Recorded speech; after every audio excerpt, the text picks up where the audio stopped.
Complimenti alla TVO perché insomma i tecnici, a tutti gli operai che hanno lavorato qui, i lavori sono molto avanti, una bellissima stazione, ci sono sale per l'attesa dei passeggeri, c'è tutto un nuovo centro intermodale di viabilità collegato alla stazione di San Donà di Piave. Ci saranno poi anche un luogo dove mettere le biciclette, poterle anche affittare per poter girare. Sarà molto utile per gli studenti, insomma, penso che su questo la TVO, insomma, la città metropolitana in generale sta dimostrando di essere al servizio dei cittadini.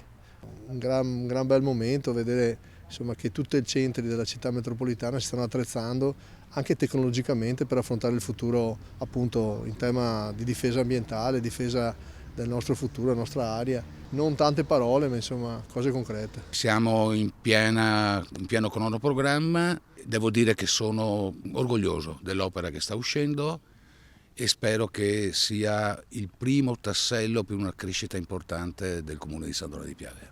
Ecco, tra l'altro seguendo una logica di rinnovamento, in un futuro prossimo oltre 60 bus potranno essere caricati contemporaneamente, stiamo parlando di bus elettrici. 64 per essere precisi, non ne abbiamo ancora 64 in casa, però ci siamo predisposti per il futuro chiaramente.